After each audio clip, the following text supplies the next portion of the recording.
Right, today I'm going to talk about part throttle fuel tuning method that I use, also known as STFT, short-term fuel trim fuel tuning method. I wanted to do a video about this for a while now, but it's a lot of theoretical stuff, I suppose, so maybe not so interesting. I don't know if anyone see this or know about this. I've got some questions, other forums. The fuel map you change, for example, to M50 manifold and an M52 engine. All the things you can retune is the fuel map. The method that I use is basically two-step method for that.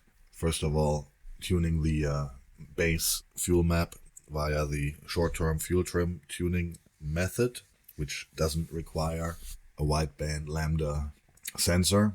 This actually, or what it does is you record or you log on a long drive or short drive or several drives, load situations, throttle situations. Preferably you want to keep the throttle steady, and basically out of that data is, well, you need to log, you need to know how to log, what software to use for logging. This is another topic which I'm not going to go into now, which programs you can use, or software, free software, paid software. You log your data, make sure you select the short and fuel trims for Lambda 1 or Bank 1 and Bank 2. Well, this is pertaining, this method I guess can be applied to any type of engine, any maker or model. Specifically, I'm talking about BMW E36 52 engines with the MS41 or MS41.1 and 0.2. And what you do is, in those different load throttle applications, the short-term fuel trims are being logged in percentage, plus minus. I could now go into how the MS41 controls the fueling, but that's another topic which I'm not going to go into. So after you do a long drive, you have that data, then use an Excel sheet to view the adjustments on the STFT short-term fuel trims the ECU is pulling or giving to, on part throttle, I'm talking only part throttle here, where the lambda is adjusted to, or the ECU wants to run the engine stoichiometric to lambda 1 or AFR 14.7, and the ECU will always constantly switch back with the narrow band lambda probes that are installed in the car. They're not wideband, they're narrow band.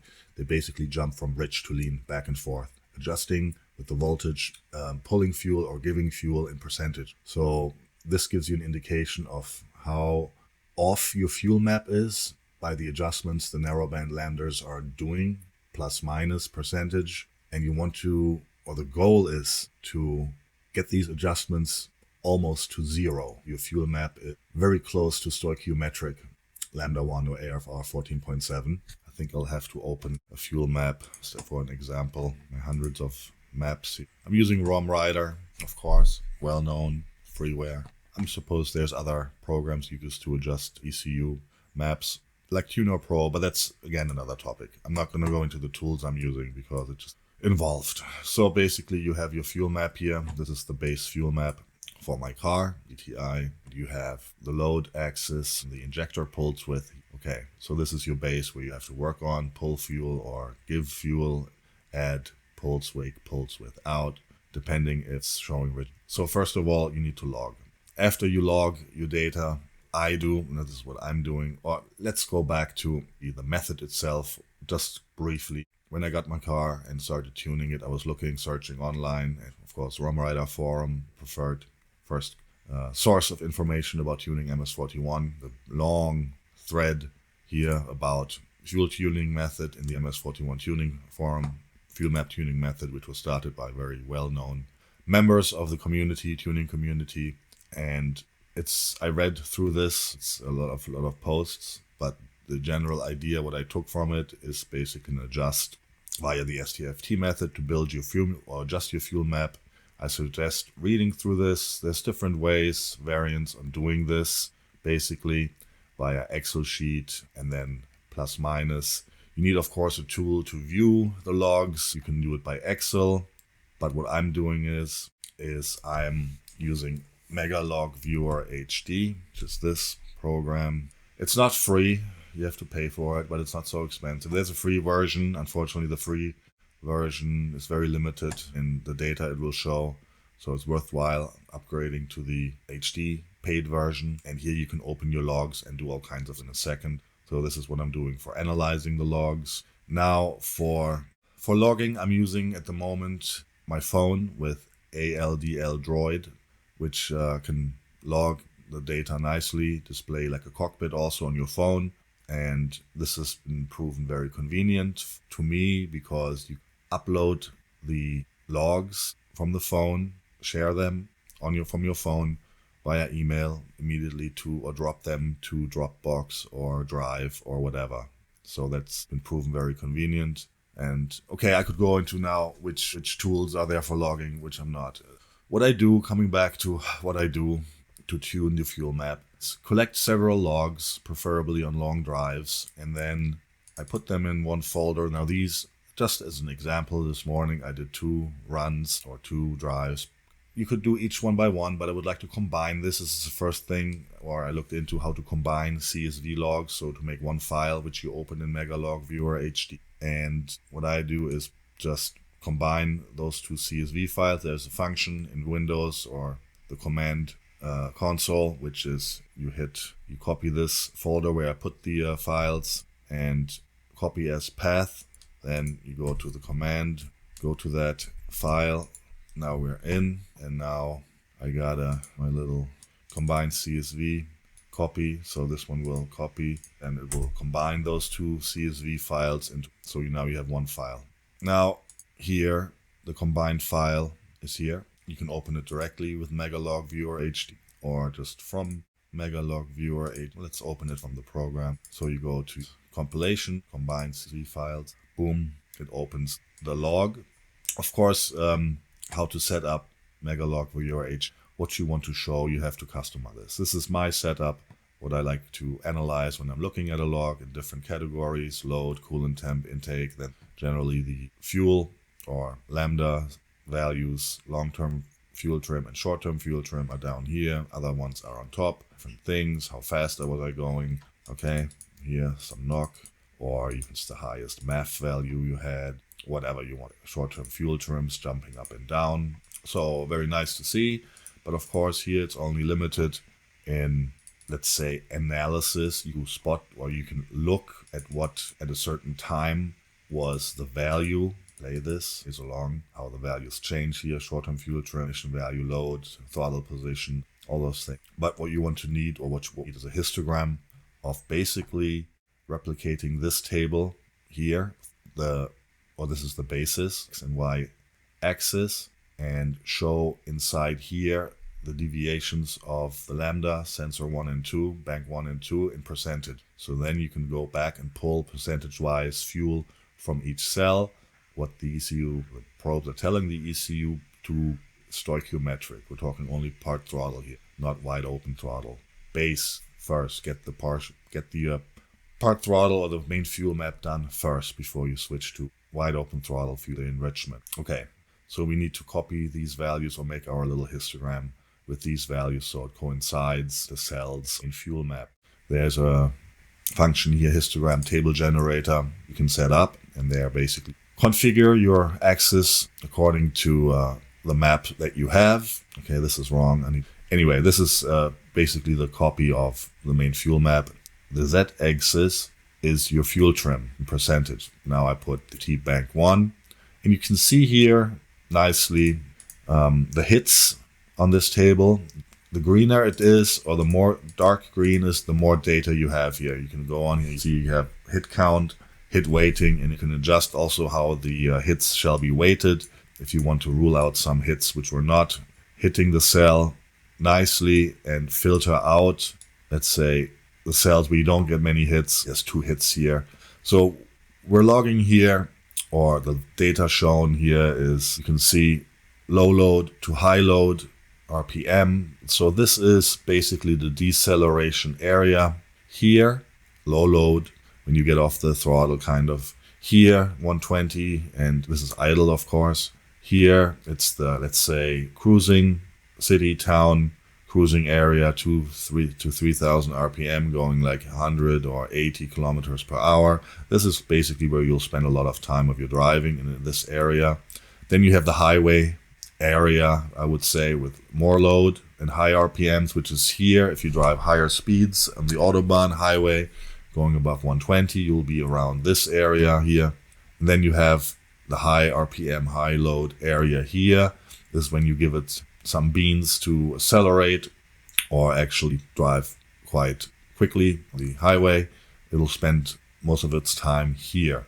Here the issue is that even if you don't depress the pedal to wide open throttle, at a certain RPM, the MS41 ECU will switch to open loop and do the enrichment regardless of your throttle position. Even if the wide open throttle detection map is, 60% TPS, eventually when you go a certain threshold of RPM and load, it will automatically switch into open loop, thus disabling the lambda sensors and just relying on the main fuel enrichment for wide open, which will not be then stoichiometric lambda 1, but richer. So it's a little bit difficult to get good data here. You have to really play with the throttle, not mesh it too much to get some hits. Regardless, this is what I'm using, and this is just an example of how I do it. So I have 2 drives, and now I can work with this. You can see it's showing the average here, weighting, of course.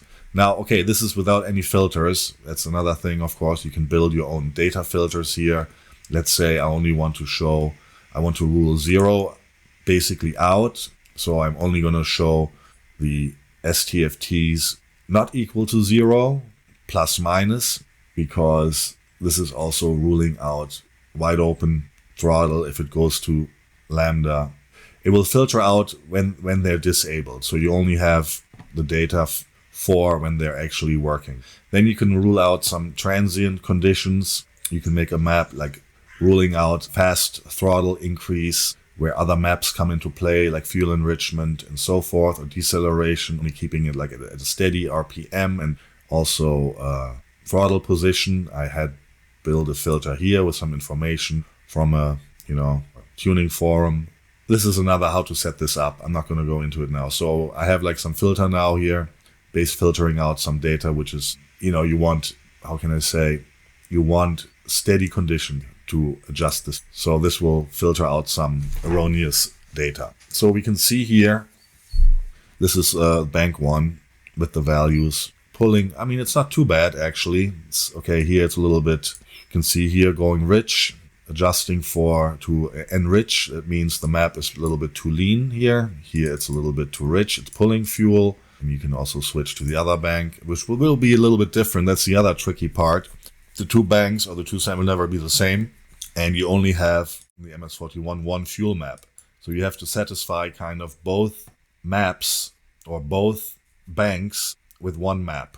So if you do it exactly, let's say here it shows 3.33%, and if you go to bank 1, it's 1.27. So one is showing a little bit richer or leaner. The 2 banks are showing always a bit different values due to flow or condition of the engine, or I don't know. It's never equal, or the pulsation creating different conditions for each cylinder or bank. As long as they not deviate too much, this I think is okay. You can see here the spot basically where I went to log. I wanted to log a little bit on the Autobahn, higher speed, higher load. It goes eventually, okay, here 54 TPS, it switched to open loop. I know the threshold is 60, so there's some things where the ECU will go into open loop regardless. Unfortunately here then it does the enrichment, and measuring here you can only do it then with a wideband. Okay, so we want to focus on this data here where the short-term fuel trims are actually showing something. The other interesting thing is, I guess there's 2 methods to do this. We have, of course, then the long-term fuel trims, which will build up after time, depending on how the short-term fuel trims are showing. The ECU will memorize that, it's generally running too lean or too rich, and then as a base, do a basic percentage increase or decrease of the map of the injection time, or decrease it, which are the long-term fuel trims, to adjust for any, changing ambient conditions and so forth, that your main fuel map, the ECU doesn't have to adjust so high. So it tries to memorize what the short-term fuel trims are showing, and then it will adjust the long-term fuel trims, memorizing short-term fuel trim after time. There's 2 ways to do this. You can turn off the long-term fuel trims in the ECU, disable them so they don't get into effect, or they don't affect your readings, because of course this will kind of mess up the short-term fuel trims not being accurate, because it's already, the base fuel map is being given an adjustment through the long-term fuel trims, but it will give you an indication of where you're going. I was running without long-term fuel trims, but then you don't really see if anything is changing in the engine or you have an issue. So I like to keep them on just to see also after I tune which direction I'm heading. Are they going to go down again? Which means whatever I did to the map is actually doing something close to zero. You basically, the idea is to have the long-term fuel trims close to zero, meaning there's no adjustment needed by the ECU on the fuel map, and everything is fine. You will never get it to zero because there's always different conditions and the world is never perfect. So it will always be plus or minus a little bit. I guess you can run, I mean, this is really just fine tuning, to be honest. If the long-term fuel trims are like below 2% plus minus, you can leave it alone and just drive even 3% or 5%. But then with 5% deviation, okay, it'll run and the ECU will adjust. You may run into issues with wide open throttle fueling because the main fuel map is already being adjusted too much with the long-term fuel trims, and then your wide open throttle fuel or your wide open throttle map enrichment will not be as accurate. So you want to get the baseline close to zero. If it's plus minus 2, I think it's fine-tuning enough. I like to even go lower, try to get it plus minus 1, which is really difficult and can only be achieved, to me, after time. You can do this, repeat this, and as closer each time you tune it, the better the fuel map will get. So this will take a lot of logs, a lot of data, analyzing, tweaking until you get it perfect.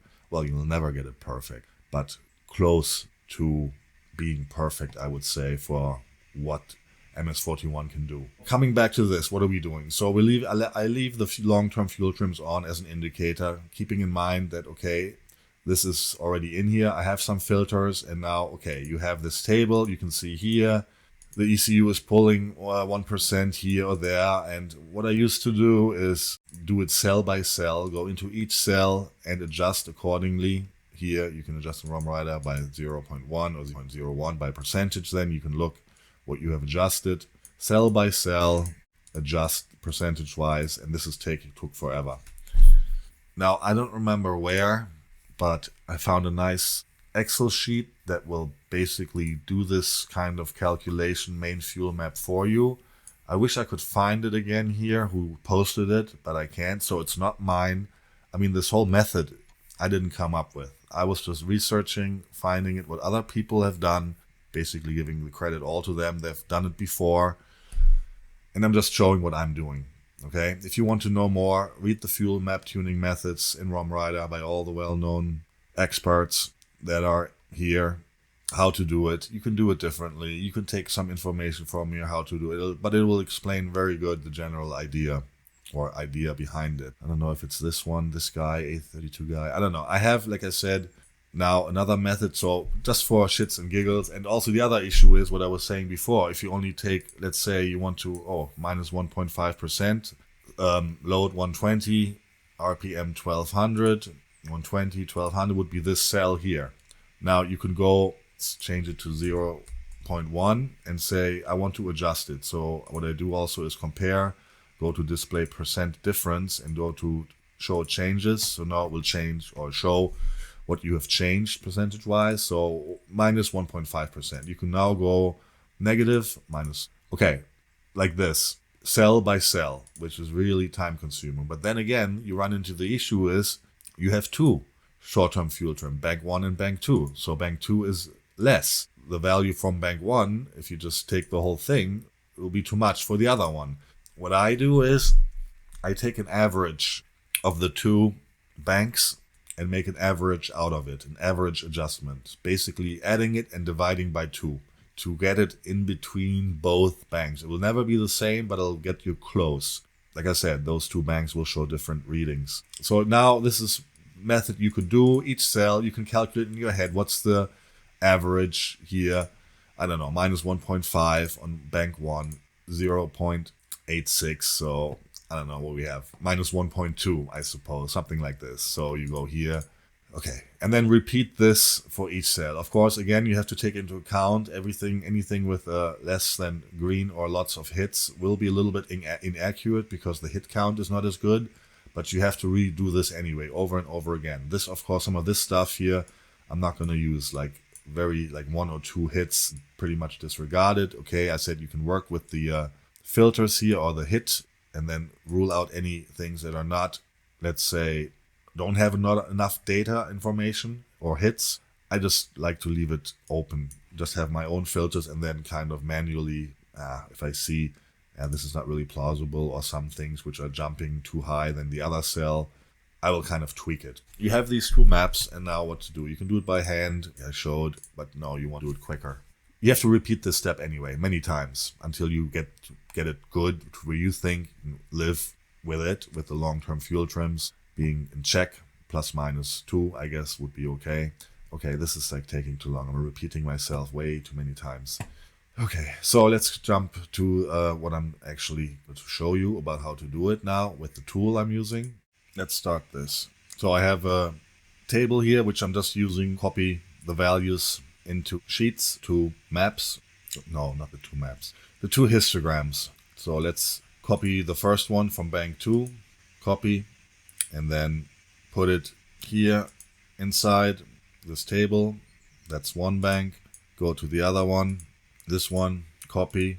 This is just an intermediate saving, so I have it already in this format. Then I have a sheet where I calculate the averages of each one to get 1 out of it.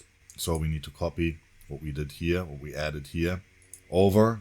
Okay, this here, that's the one copied over. And then I need to do this one. It's a little finicky, but gets the job done. I'm sure other people do better methods, easier methods. I don't know. This is what I'm doing. Okay. I'm okay. This is now the 2 histograms added into the sheet where I do my average calculation here divided by 2. Unfortunately, when I copied it just in now, it's off by 1. So we need to kind of put this over here. All right. So now we're in line. No, we're not. To have it move over 1. Why is not working now? Okay, let me pull this over 1. Okay, now I have these 2 histograms, bank 1, bank 2, put in here in my average calculation, and here I just do a divided by 2. Sorry. Here, okay.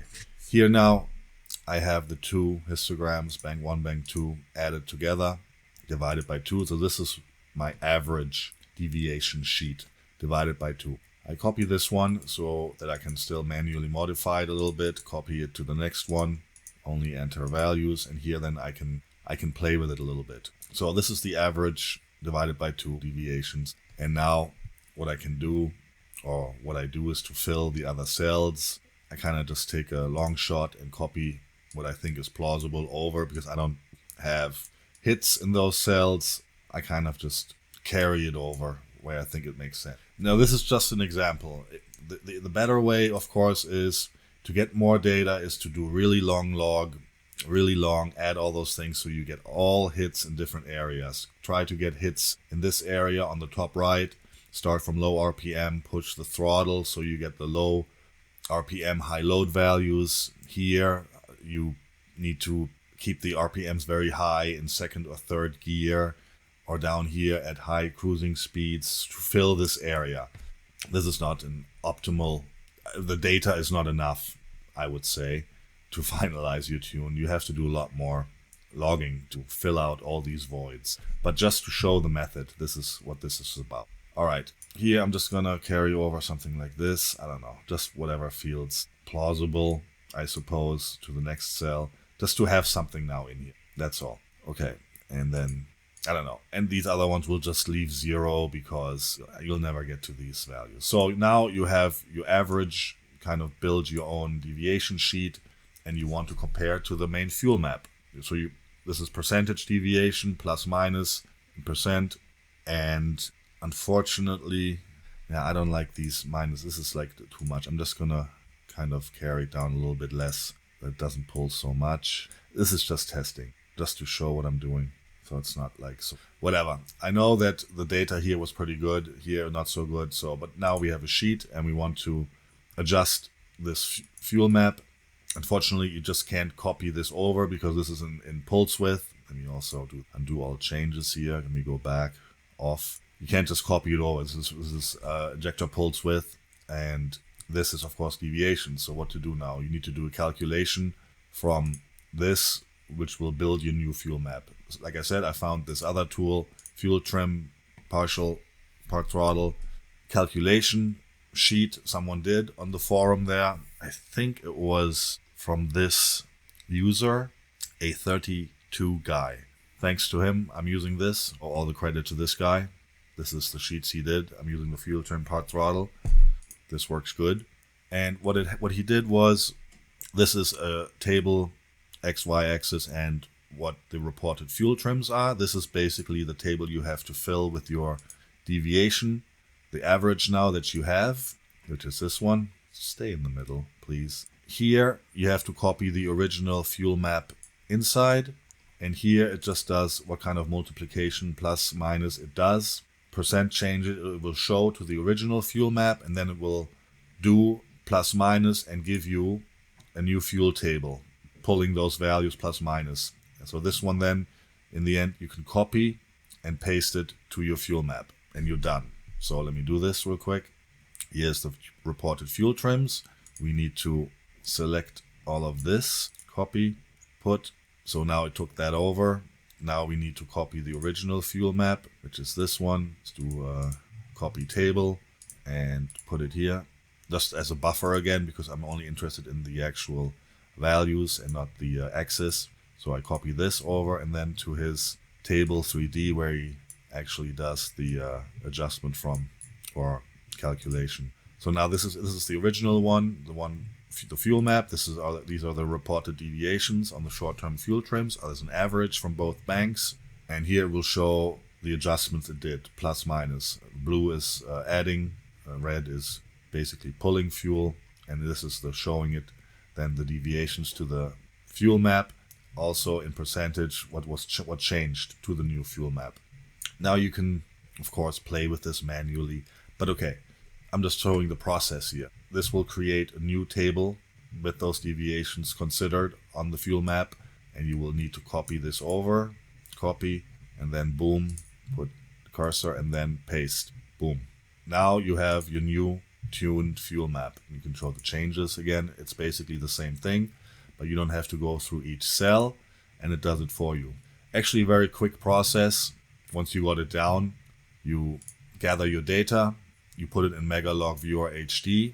Bank 1, you have your filters, copy it to my, let's say, okay, you can do differently, maybe just as a copying over to an Excel sheet, and then take this table to my calculation sheet here to do the average out of the two to make one deviation table. And once that's done, you copy it here to the reported fuel trim part throttle sheet here, reported fuel trims. You copy the original map in here. It shows you the changes, and it gives you the new fuel map. So this is a process, if you got it down, which is like, I don't know, it takes like 5 minutes. Okay, you can always play around if you don't like some values. So like I said, best is to do really long in all kind of conditions, to all have these voids filled to make it accurate as possible. Or you can just go back and retune.